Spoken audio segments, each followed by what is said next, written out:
कविता अपने माता पिता की बहुत लाडली थी। 3 बड़े भाई की बहन थी। कोई भी चीज़ मांगने पर उसी वक़्त सामने हाजिर हो जाती। पूरे घर में रौब था उसका। पूरे परिवार और नौकरों पर राजकुमारी की तरह हुक्म चलाती थी कविता। स्कूल में भी पूरा रौब था उसका। बड़े घर की लाडली जो थी। ऐसे ही उसने कॉलेज में दाखिला लिया। उसके ठाट बाट, बड़ी गाड़ी में आना जाना, हर दिन नया फैशन देखकर हर कोई उससे दोस्ती करना चाहता था। थोड़े ही दिनों में उसके बहुत से दोस्त बन गए। पूरे कॉलेज में उसकी अपनी ही एक पहचान थी। इन दिनों उसके घर एक रिश्ता आया। खानदानी लोग थे और पापा की पुरानी जान पहचान थी उसके साथ। कविता के साथ कोई ज़बरदस्ती नहीं थी, पर कविता ने फिर भी हाँ कर दी, क्योंकि वह अपने परिवार से बहुत प्यार करती थी। वह जानती थी कि वह लोग उसका अच्छा ही सोचेंगे। लड़के का नाम राज था। राज काफ़ी पढ़ा लिखा और समझदार लड़का था। ससुराल वाले भी बहुत अच्छे थे। ससुराल में कविता की जगह वैसी ही थी जैसे कि मायके में। कोई भी कार्य कविता की सलाह के बिना नहीं होता था। सबकी लाडली बहू बन गई थी वह। फिर उसके घर एक बेटे का जन्म हुआ। राहुल कविता को जान से प्यारा था। पोता पाकर ससुराल वाले तो फूले नहीं समाते थे। कविता कभी कभी सोचती कि उसकी किस्मत कितनी अच्छी है। उसका हर अपना उससे कितना प्यार करता है।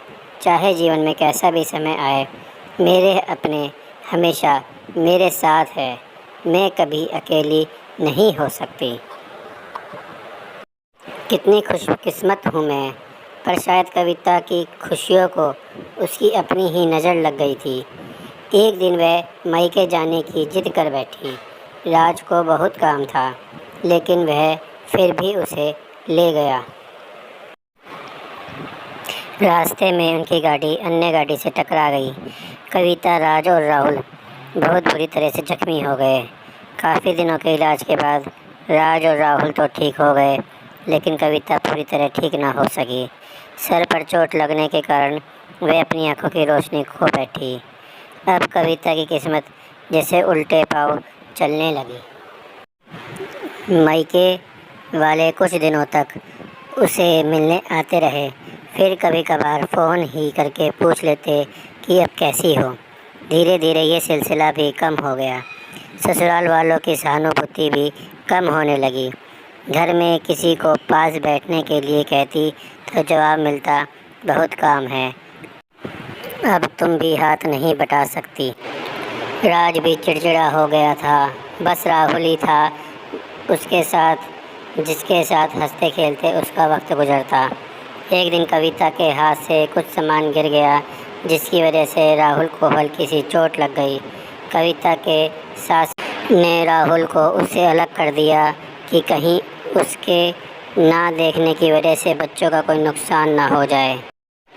कविता अंदर से टूट चुकी थी। एक दिन उसने सबके सामने मायके जाने की इच्छा रखी तो राज उसे तुरंत मायके छोड़ आया, जैसे कि वह भी यही चाहता था। लेकिन राहुल को उसके साथ नहीं भेजा गया। कविता कभी राहुल से दूर नहीं रही थी, पर अपनी कमी के कारण उसने ज़्यादा बहस नहीं की। कविता को लगा कि वह 3-4 दिन वहाँ रहेगी तो थोड़ा हवा पानी बदल जाएगा, क्योंकि वह कितने दिनों से कहीं भी बाहर नहीं गई थी। घर वाले भी इतने दिनों बाद उसे देखकर कितने खुश होंगे। कविता के घर पहुँचने पर सब लोग बहुत खुश हुए। खाने में सब कुछ कविता की पसंद का ही बना था। उसने अपने मम्मी पापा और भाई भाभीयों से दिल खोल कर बात की। उनके छोटे छोटे बच्चे भी बुआ के साथ घुल मिल गए थे। रात को सोने के वक्त जब वह कपड़े बदलने लगी तो उसे पता चला कि उसका बैग तो बहुत भरा हुआ था। वह सब समझ गई। वह बहुत उदास हो गई। कुछ दिनों तक तो सब ठीक रहा, फिर जैसे सब बदलने लगा, सबका व्यवहार बदल रहा था। वह लोग जैसे थक चुके थे उससे। सब लोग घुमा फिरा कर पूछने लगे कि राज कब आ रहा है, उसे ले जाने। वह बहाना बना देती, जबकि वह जानती थी कि उस घर में अब उसके लिए कोई जगह नहीं। कविता से चलते वक्त कुछ ना कुछ नुकसान हो जाता। थोड़ी बहुत टोका टोकी उसे सुनाई देती, वह टहल देती।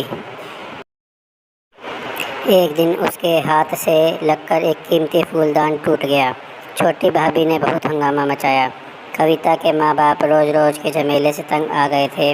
उन्होंने राज को खुद से फ़ोन किया। राज कविता को अपने घर ले गया। कविता को अपने परिवार वालों से ये उम्मीद ना थी। जिस कविता के कहे बिना घर में एक पत्ता भी नहीं हिलता था, उस घर के लिए वह अब बोझ बन चुकी थी।